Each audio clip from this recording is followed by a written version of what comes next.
As a digital content strategist and marketing coach, building a personal brand is key to the success of my business. Basically, it's my personal brand that attracts my clients in, and at the end of the day, that's how I make money. So pretty important stuff, right? But how exactly do you build a personal brand? Keep watching to find out what my 5 pieces of advice are for coaches, consultants, and creatives. Hello and welcome to my channel. I'm Emiley and I'm a brand and content strategist, and I love helping small business owners just like you build their brands online.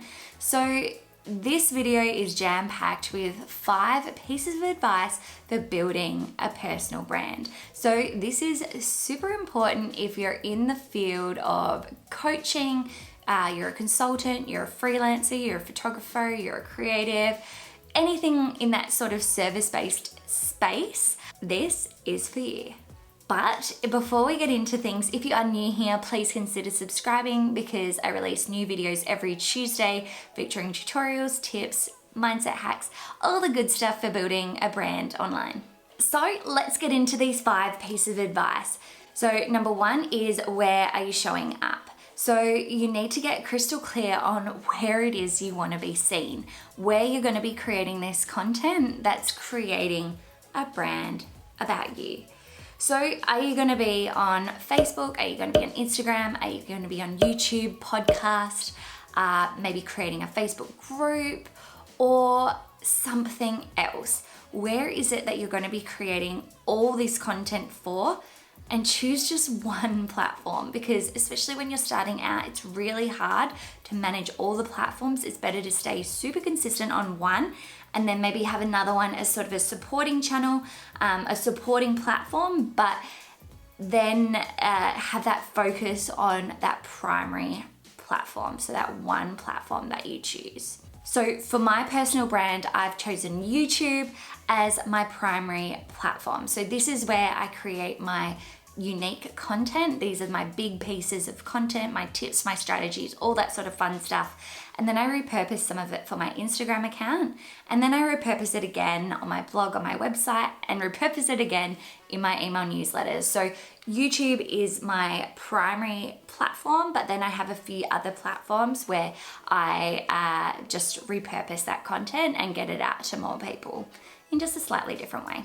If you're feeling stuck on which platform you should be choosing, then where are you spending most of your time? Are you scrolling through Instagram all day, every day, or are you watching a bunch of YouTube videos or reading a lot of blogs?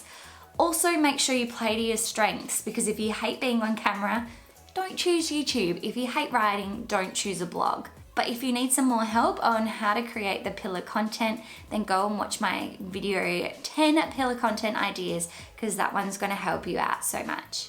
Number 2 is share what you know. So what do you know a lot about? What are you an expert in? Try and pick 1 to 2 topics that you are known for and then create content around these. So these are epic strategies, tips, tutorials, anything like that. You don't want to pick too many topics, because think about it like this. If I asked one of your followers, what are you good at or what are you known for?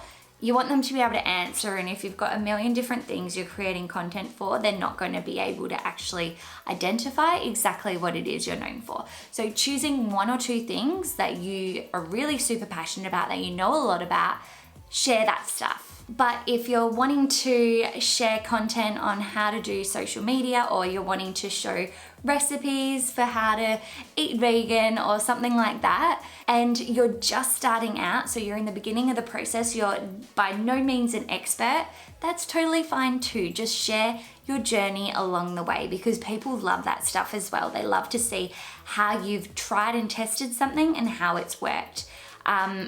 You don't necessarily need 10 years of experience in a particular field to become an expert or to become a content creator in that area. Number 3 is to connect with your niche. So we're so lucky today that with the power of social media that we can actually build relationships every single day on Instagram. So rather than just putting your content out on Instagram, you've created a post, you've pushed it out, done, tick, that's done for the day.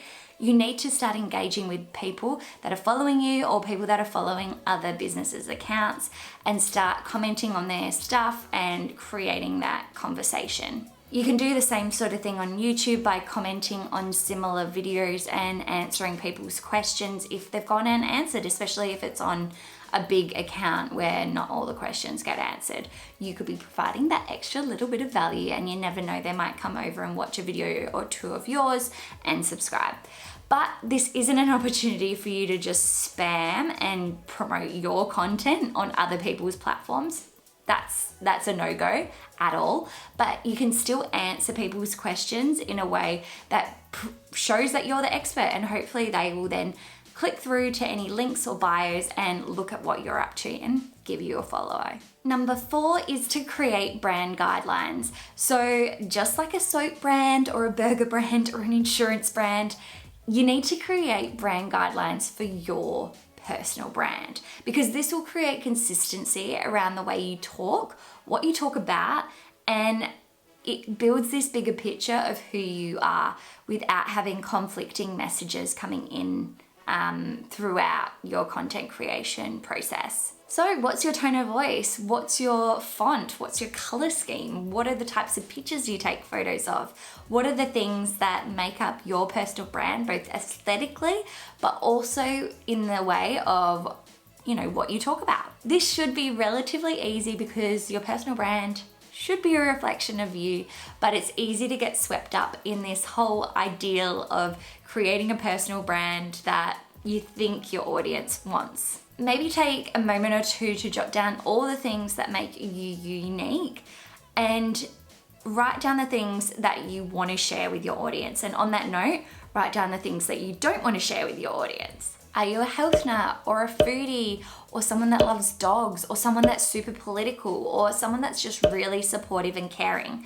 Getting clear on what are the things that make you unique and what are the foundations of your brand, essentially, you'll be able to ensure that any content that you create in the future is consistent and builds this idea of what you're known for in your audience. And number 5 is to know your audience. So this is really important when it comes to any business, any brand, including your personal brand, because if you don't understand who you're talking to, you can't ensure that the content that you're creating is going to actually hit home with them, and that is going to be relevant to their problems, their challenges, and what they're going to resonate with. Maybe you already have an e-commerce business, but you want to create a personal brand that's more coaching related and helping small businesses get started in the land of e-coms. Well, that's your target market. If you're a women's health physio, but you want to create a personal brand that talks specifically about pregnancy and the types of exercises you should be doing prior to giving birth, then that's your target market. If you're an influencer that wants to share their advice on becoming vegan and maybe traveling around the world, then those people are your target market. But if you're still feeling a bit stuck on how to identify exactly who your target market is, I created a video a couple of weeks ago about the 5 questions you need to ask yourself about how to identify your target market. So go and watch that one now. So are you feeling confident now, or at least have a better understanding of what your personal brand is about and how to start building this brand and where to get started? Well, I hope so, but if you are feeling a bit stuck, drop any questions below because I'd love to answer them for you.